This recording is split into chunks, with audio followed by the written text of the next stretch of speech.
कुमार शर्मा। आज अपने programming language C में पार्ट 2 का बी मैं आज आप लोगों को वेरिएबल एंड डेटा टाइप्स के बारे में बताने जा रहे हैं। तो प्लीज़ अगर आपने मेरे चैनल को सब्सक्राइब नहीं किया है तो नीचे दिख रहे रेड बटन पे जाके सब्सक्राइब कर लें, उसमें छवि घंटी के निशान पे क्लिक कर दें, जिससे कि हमारी जो भी न्यू वीडियो आए वो आपको मिलती रहे। तो चलिए ठीक है, तो अब हम आपको बताने जा रहे हैं data types. Data types is allocate memory of variable, यानी कि डेटा टाइप्स वह है जो किसी वेरिएबल के लिए मेमोरी को एलोकेट करवाता है। जैसे हमने बताया है इसमें इंटीजर इंट यानी कि दो बाइट मेमोरी को स्पेस लेगा, अर्थात 2 बाइट मेमोरी इंटीजर टाइप का वेरिएबल 2 बाइट मेमोरी को लेगा, और जबकि करेक्टर टाइप हमारा वेरिएबल रहेगा तो 1 बाइट मेमोरी को, फ्लोट टाइप रहेगा तो 4 बाइट, ऐसे डबल। और बहुत सारी प्रॉपर्टी है। स्ट्रिंग का कोई साइज नहीं होता है क्योंकि वो ऑटोमेटिकली अपने अनुसार साइज को जनरेट करती है। तो आइए डेटा टाइप्स में हमने ये बताया, अब देखते हैं डिक्लेरेशन ऑफ वेरिएबल।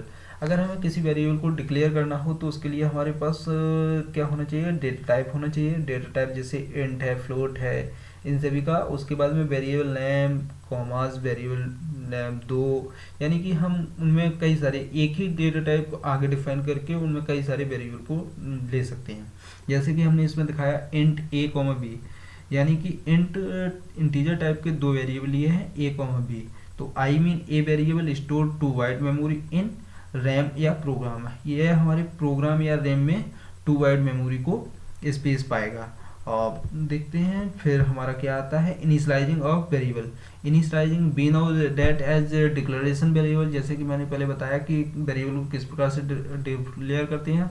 सबसे पहले हम लेंगे एक डाटा टाइप ये लिया, इसके बाद में एक वेरिएबल नेम दे देते हैं। तो वैल्यू इनिशियलाइजेशन कैसे करते हैं, वैल्यू इनिशियलाइज करेंगे जैसे हमने इसमें दिखाया एज टू 10, यानी कि ए में हमने 10 वैल्यू को इनिशियलाइज कर दिया। तो this method call is the value initialization of variable. यह मेथड हमारा क्या कहलाता है, वैल्यू इनिशियलाइजेशन ऑफ वेरिएबल का वैल्यू इनिशियलाइजेशन कहलाता है। तो लास्ट मेथड हमारा क्या बचता है, वेरिएबल स्कोप।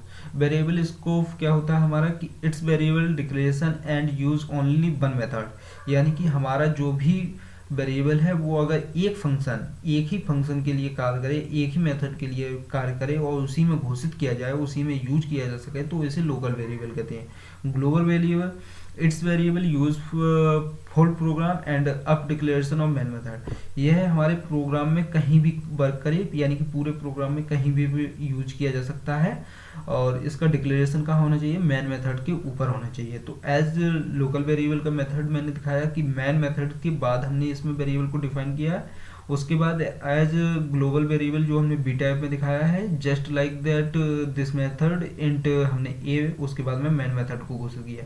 तो ये हमारा क्या है कि हमारा ये ग्लोबल वेरिएबल टाइप हो गया, यानी कि ग्लोबल वेरिएबल हैं जिनका हम पूरे प्रोग्राम में यूज कर सकते हैं। लोकल वेरिएबल वे वेरिएबल हैं जिनका हम सिर्फ उसी मेथड या उसी कोड्स के अंदर या उसी फंक्शन के अंदर यूज कर सकते हैं जिसमें हमने उसे डिक्लेयर कर रखा है।